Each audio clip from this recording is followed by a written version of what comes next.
Nous sommes en lance stellaire 3025, l'étendue vaste de cette gênante planète donne bien du fil à retordre à notre équipage pour retrouver le commandant Jean-Phi qui a disparu dans les profondeurs des tuyauteries des WC.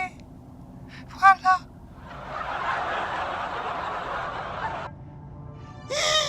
Ma vie est foutue.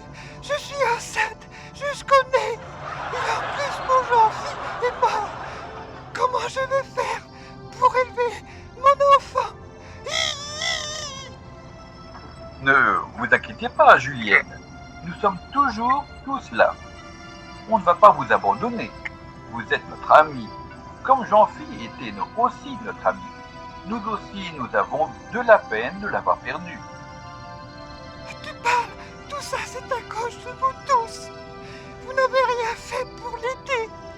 Vous l'avez laissé crever pour rien. Je vous déteste, tous. Mais de quoi vous parlez, ma chère Julienne? Vous savez très bien qu'on n'y est pour rien dans le décès de Jean-Phi. C'est pour vous sauver qu'il est parti à pleine vitesse afin de détourner l'attention de ces gros vers de fosse à déjection.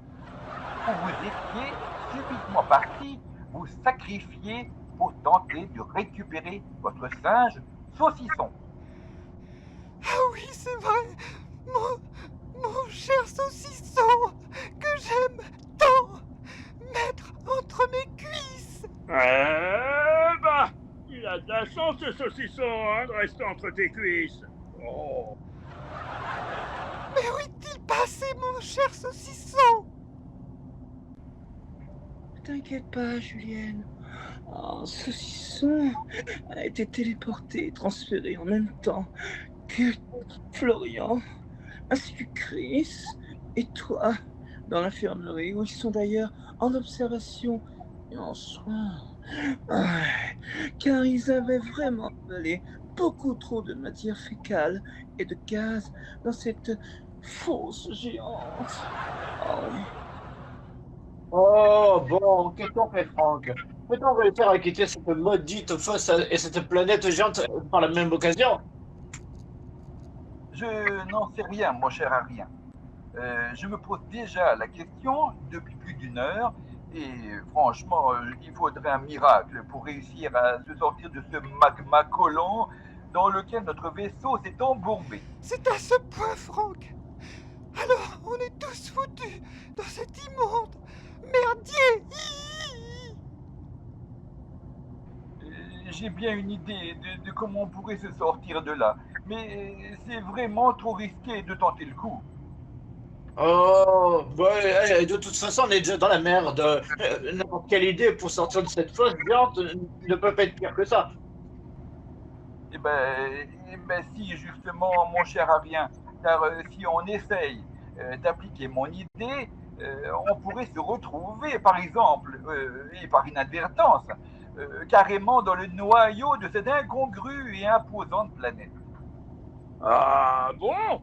Dans le noyau, tu veux dire dans le magma volcanique du centre de cette grosse planète, hein?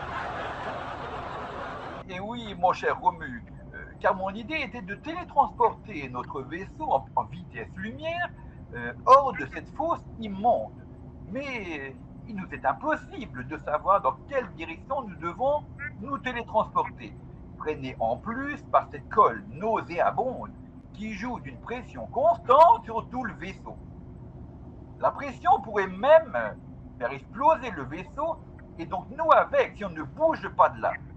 Ah, d'accord, donc là, on est vraiment dans la mouise, les amis. Allô, Jean-Phi? Et qu'est-ce qui se passe? Mais si on attend encore, la pression risque donc de faire exploser ce vieux rafio tout rouillé. Alors moi, je suis d'avis de tenter notre chance d'en sortir de cette merde. Oui, Julienne, a raison. Franck, ton idée est peut-être la seule pour nous sortir vivants de cette mission catastrophe. On a déjà perdu notre ami Jean-Phi, alors on doit tenter le coup. Allô, Jean-Phi? Répondez-moi, les amis. C'est Luc, le roi de Mars. Vous êtes là? Bonjour, Votre Majesté. Désolé, nous avons eu un petit souci technique en route. Voyez-vous? Mais pourquoi ce n'est pas votre commandant Jean-Phi qui me répond? Vous devriez venir avec votre puissant vaisseau spatial et nous aider à mettre fin à cette guerre et à développer la paix sur notre planète. Mon peuple avait même prévu de fêter 1000 ans de la fête intergalactique des artisans de la paix en votre honneur. Ah oui, oui, bien sûr, Votre Majesté, nous allons venir vous secourir comme prévu. On essaie de trouver une solution pour nous sortir de la merde où nous sommes tombés, car le commandant Jean-Philippe est explosé. Moi, en tout cas, je suis d'accord aussi de tout risquer pour qu'on sorte de ce merdier puant, car ça sent vraiment mauvais là. Hein. Ouais, Jean-Phi, notre héros planétaire, est endommagé. Oh bah là, il est carrément éclaté, éparpillé dans toute la fosse sceptique, hein. Ouah, recoller les morceaux va pas être de la tarte. Bon, si tout le monde est d'accord, on tente le coup. Arien, qu'avez-vous au radar? Désolé, Franck, on ne veut rien. Une fausse sceptique? Mais c'est quoi cette blague? On vous assure, Majesté, que mon Jean-Phi s'est bien éclaté en s'envoyant en l'air avec des gros verres, mais dans une très grande fosse sceptique, pleine de merde. Romu, avec votre casque, pourriez-vous détecter des bruits extérieurs, des appels, des messages, ou n'importe quoi en fait? Attends, Franck, j'écoute sur le casque. Ah oui, il y a bien des sons, oui, des sons. D'accord. C'est impossible de savoir s'ils viennent de l'extérieur. J'entends un peu comme des conversations, mais ça semble bien lointain. Sauf le bon roi rythme de Mars, là, qu'on entend tout gueuler, là. Ah, mais c'est normal, vu qu'il est en contact direct avec le même système de transmission que nous dans le vaisseau. En plus, oh là là, il gueule fort! Mon Dieu. Essayez, mon cher Romu, de les retranscrire sur l'ordinateur, s'il vous plaît, et demandez à cette machine de situer la provenance de ces bruits. Mais qui parle de moi comme ça? Je ne gueule pas. Et voilà, c'est fait. L'ordinateur m'indique que ces sons-là viennent de toutes les directions, là, plus particulièrement de celle-là. Là. Ah, que fait-on, les amis? On va vers où? Mais bon sang, venez vers ma planète. On vous attend tous pour la faire, la fête. Mon peuple est en train de bouillir à force de vous attendre. Et c'est à moi qui vais finir à la casserole si ça continue. Écoutez, Majesté, On va en suivre hyper vitesse. On va suivre la direction. On va suivre la direction de ces sons et démarrer à pleine puissance. Car dans la logique, ces sons qui semblent être amplifiés ne peuvent venir que de l'extérieur de cette planète géante. Voyez-vous? Planète géante? Ne me dites pas que vous êtes tombé sur cette fichue planète des géants? De la galaxie qui font tout pour nous détruire? Écoutez, Majesté, en hyper vitesse, notre vaisseau s'est trouvé aspiré par cette grosse planète. On a failli se faire écraser par une tapette à mouche géante. Là, pour finir coincé dans une immense fosse à purin de cette vache de planète de merde. Bon, Jean-Phi a voulu sauver le singe. Et il s'est envoyé en l'air avec des gros vers parmi les bouses de cette fosse sceptique. Alors maintenant, on va essayer de le sortir de cette cata là, pour sauver votre cul royal. Allez, c'est parti les amis. Wouh, accrochez-vous tous, car ça risque de secouer le cocotier et les noix avec.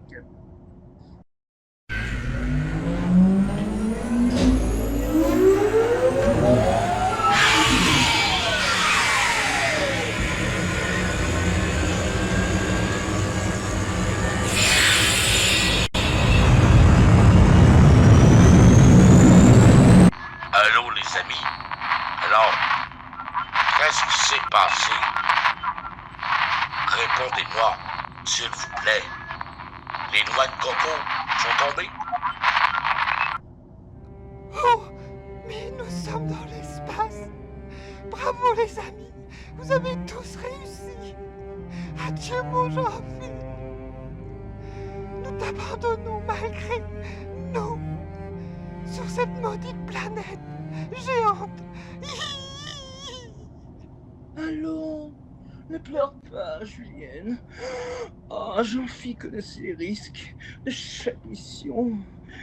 Ah, et nous aussi, car nous sommes toujours prêtes à nous sacrifier pour nos amis. Ah ouais, maintenant tu dois penser à ton bébé, car c'est une partie de Jean-Phi qui continue de vivre en toi. Ah, c'est pour ça qu'il t'a sauvé la vie, en sacrifiant la sienne. Ah, c'est beau. Oui, c'est vrai, tu as raison. Jean-Phi voudrait que je vive, et avec le bébé. J'entends que vous avez réussi à sortir de cette maudite planète géante. Alors mon peuple est sauvé. Venez vite vers ma petite planète. Nous vous protégerons sous terre. Monsieur Franck, là, on a un gros problème. Les commandes ne répondent plus. Et on part à la dérive à toute vitesse. Là, comme ça, là, dans cette direction.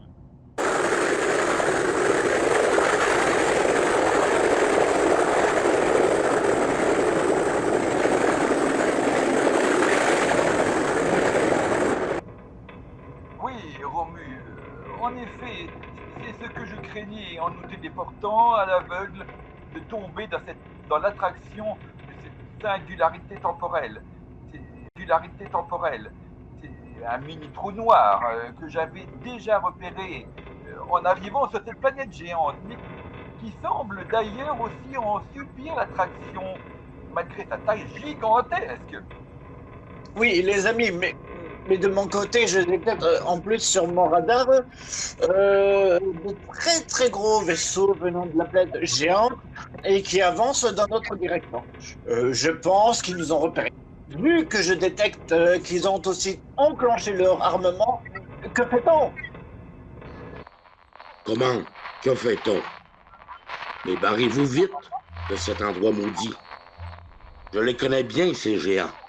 Ce sont des sauvages, toujours prêts à détruire et à exterminer d'autres peuples. Avec eux, aucune négociation n'est possible. Ils vont vous tirer dans le cul. Bon, bah du coup, je vais préparer de nouveaux pansements et de la pommade pour les hémorroïdes. Ah, sait-on jamais. Pas le choix d'attendre, de voir ce qu'ils comptent faire. Vitesse lumière vers ce trou noir, les amis. Il faut leur échapper à tout prix avant qu'ils ne tirent sur nous. Un trou noir? Mais quel trou noir? Mais vous allez où encore? Oh non, mais c'est pas vrai. On sort d'une fosse géante, pleine de merde et de gros vers géants pour se jeter dans un trou noir. C'est une blague. On va tous crever comme mon Jean-Phi.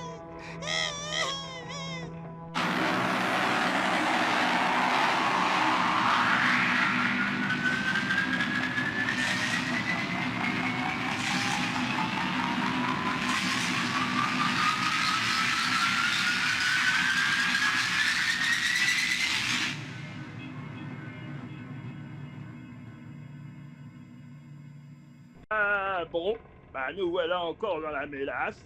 Tu es sûr de toi, monsieur Franck? De toute façon, les amis, nous n'avons pas d'autre choix. Je ne comprends pas pourquoi toute cette armada de vaisseaux géants veut s'en prendre à nous, ni comment ils ont pu seulement détecter la minuscule taille de notre vaisseau, gros comme un de leurs insectes. Quel danger sommes-nous pour eux? C'est incompréhensible. En revanche, je pense que ce trou noir que nous traversons n'est qu'un trou de verre, créé artificiellement par cette civilisation de géants. Mais je ne sais pas où cela va nous mener. Un trou de verre? Ben, je croyais que vous aviez quitté la fosse pleine de verre. Ah, pour l'instant, ça glisse plutôt bien, hein? Ouh, ah, c'est trop! Et j'enfonce même mon manche à fond, là! Notre vaisseau semble tenir le coup, et je vois que nos poursuivants ne nous suivent plus. Non, en effet, il ne couvre plus, Franck. Mais je détecte d'autres vaisseaux. Plein d'autres vaisseaux géants même, et qui viennent face à nous cette fois. On sera bientôt sur eux à cette vitesse.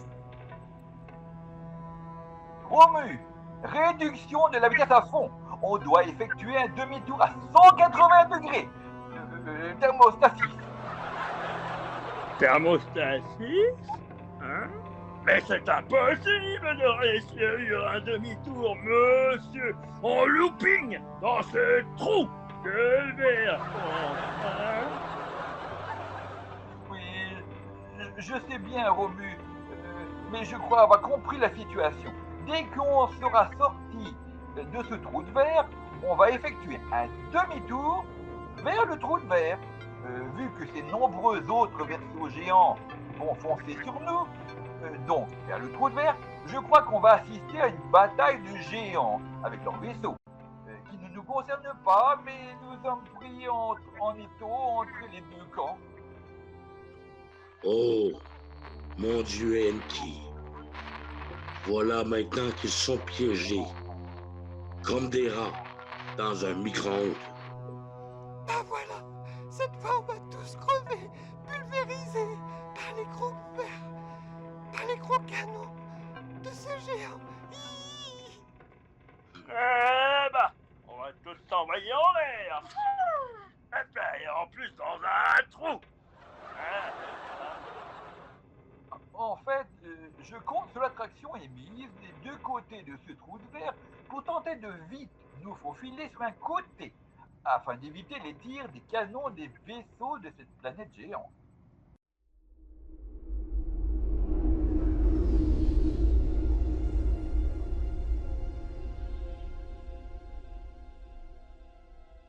Franck, on va arriver vers la sortie de ce trou de verre, mais le souci, c'est que les autres vaisseaux géants arrivent déjà pour s'y engouffrer. Qu'est-ce qu'on fait? Ça y est, c'est la fin. On va dire à mon peuple pour préparer vos cercueils. Adieu, les amis. Romu, demi-tour tout de suite. Allez hop! Demi-tour, retour en voyeur. Ah, si ce vieux ratio a rien à faire, il a un boucle sans exploser. Alors là, oh, je me fous un poil. C'est bien, putain. Et je marche sur les mains devant vous tous. Fois, ma foi, des fois parfois, de Romu le ténor. Ouh!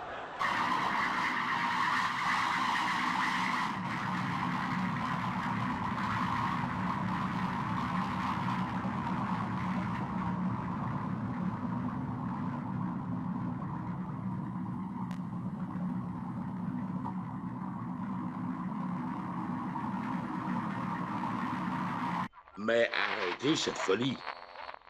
Tout l'univers sait très bien que c'est impossible de faire ça. Mais vous savez bien, Votre Majesté, que nous ne sommes pas les taris pour rien. Allez, vitesse lumière, on fonce les amis.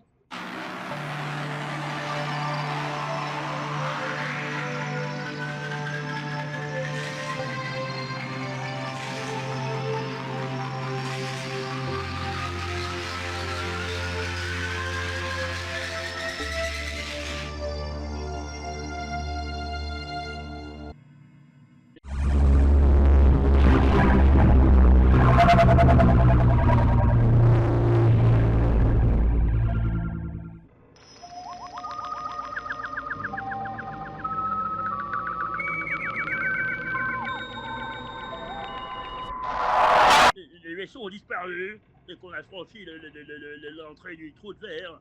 Nom de Dieu!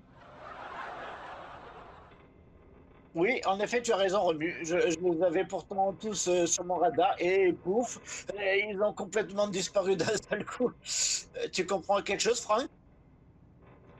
Tant mieux ont dû être détruits par les canons des autres peuples géants. Ils sont tellement bêtes qu'ils se détruisent entre eux. Je crois plutôt que la manœuvre de retournement du vaisseau, réussie par notre ami Romu dans le trou de verre, nous a fait remonter le temps dès notre sortie du trou de verre. Voyez-vous, Arien, pouvez-vous voir sur votre radar s'il détecte notre vaisseau sur la planète géante? Mais oui, Franck, je le vois, il est même en train d'arriver sur la planète géante. Donc, on est revenu au point de départ de cette sinistre aventure qui nous a fait perdre notre cher Jean-Philippe. Justement, j'ai une idée. Pour changer ça, n'est-ce pas? On va s'approcher à nouveau de cette planète géante, mais cette fois en vitesse lumière, tout en activant la ceinture de téléportation de Jean-Philippe. Arien, pouvez-vous la détecter? Ouais, et vous êtes fous de vouloir téléporter Jean-Phi avant qu'il n'éclate et en vitesse lumière. Mais c'est du délire. Vous êtes tous tarés. Oui, Franck, c'est incroyable. J'ai à nouveau la ceinture de téléportation de Jean-Philippe, de visualiser sur mon écran d'ordinateur, alors que je ne l'avais plus depuis l'explosion de sa navette dans la fosse. Bon, ça c'est excellent, mon cher Arien. La chance nous sourit encore, cette fois-ci. Maintenant, Romu, pouvez-vous, dans votre casque, entendre nos voix dans le vaisseau embourbé dans la fosse? Oui, monsieur Franck, j'entends nos voix. Oh, c'est dingue! On est au moment où Jean-Philippe va sauver Julienne dans la fosse pleine de gros vers. Alors, on fonce, les amis. C'est le moment d'activer la téléportation de la ceinture de Jean-Philippe avant que sa navette n'explose contre les bestioles géantes. C'est à ce moment-là que Julien va revenir avec son singe dans le vaisseau. Si mon plan fonctionne, on va avoir une belle surprise, il me semble. C'est parti, mon kiki! Oh purée, si tu savais! Oh là là! Si on réussit ce coup-là, c'est tout le monde à poil, les gars! Alors, c'est ça le spectacle que vous avez prévu de faire sur ma planète? Eh ben, ce sont les filles qui vont être contentes de voir le spectacle, les amis. Vous voulez vous joindre à nous, Majesté? Merci, mais je préfère laisser ça aux héros du jour. Dommage. Oh, j'aurais tellement aimé voir à quoi il ressemblait, son saucisson à lui aussi. Ah. Oui, pourquoi pas, les amis. Mais pour moi, hors de question de marcher sur les mains, hein, car avec un bras mort et une jambe morte, c'est le casse-gueule assuré. Allez, soyons sérieux. On fonce, ça va se jouer à la seconde près. C'est bon. J'active la ceinture de téléportation de Jean-Philippe. Et... Oui, je l'ai! Ouais! Jean-Philippe est là! Jean-Philippe est vivant! Jean-Philippe est vivant! C'est incroyable. Vous avez mis tout mon peuple en délire. Et moi avec. Alors là, excellent timing, mon cher Arien. Vous êtes vraiment un grand métronome de boîte à musique pour réussir à ramener Jean-Philippe par téléportation d'une planète alors qu'on est carrément à vitesse lumière. En grand technicien que vous êtes, c'est musicalement magique. Mais qu'est-ce qu'il m'arrive? Pourquoi je ne suis plus dans ma navette pour sauver Julienne? Pourquoi vous avez actionné ma ceinture de téléportation? Renvoyez-moi vite dans cette fosse sceptique. Je dois sauver ma Juju. Mais je suis déjà là, mon amour, et tellement heureuse que tu m'aies sauvée de ces horribles monstres bouffeurs de merde. Mais je ne comprends pas comment tu as fait pour être là à l'instant dans le vaisseau alors que tu étais dans ta navette au devant de la mienne il y a une minute à peine. Je suis tellement content que tu sois là. malgré ne pas comprendre comment. Même moi, je n'y comprends rien. Alors que j'ai tout suivi. Mais je suis aussi tellement en colère que tu aies voulu nous abandonner, moi et notre futur bébé. Tu n'as pas honte, espèce de père indigne. Tiens, prends ça sur ta gueule. Et ça, aïe. Aïe. Mais tu me fais mal, ma Juju.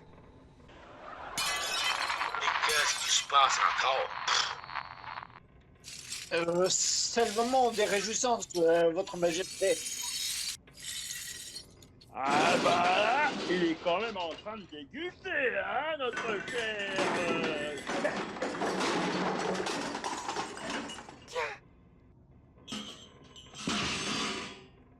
Tiens, et prends ça sur la tronche. Ça t'apprendra à vouloir t'envoyer en l'air avec des gros verres. Oh, parce qu'en plus, Jean-Philippe voulait copuler avec des verres brillants. Oh, c'est carrément. Mais qu'est-ce que tu racontes, ma Juju? Il n'y a que toi dans ma vie. Et puis, je ne vais pas coucher avec des gros verres de faux sceptiques. T'as pas honte de m'avoir laissé veuve avec ton gosse sur les bras pendant tout ce temps? J'en ai vraiment marre de toi. Tiens, prends ça encore dans les dents.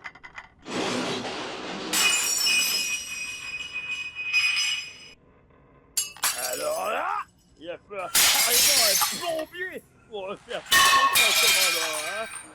Aïe! Aïe! Mais arrête, ma Juju! Alors là, je ne comprends plus rien. Mais on est dans l'espace avec le vaisseau en vitesse lumière en plus. Aïe! Mais qu'est-ce qu'il s'est passé, les amis? Je n'y comprends plus rien. Et voilà, les choses sont retournées dans l'ordre habituel. Oh. Ah ouais, bon, je vais aller préparer les pommades pour les futurs bleus et bosses de mon beau commandant. Ah, Jean-Phi, ah, Ashraf et moi, on a encore pas mal de boulot avec tous les blessés, mais à mon retour de l'infirmerie, ma collègue Julienne et moi, on tient vraiment à voir le spectacle de votre...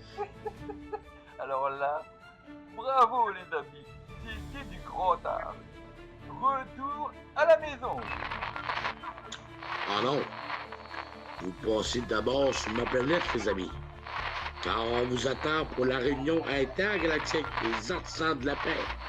Sinon, c'est la révolution ici.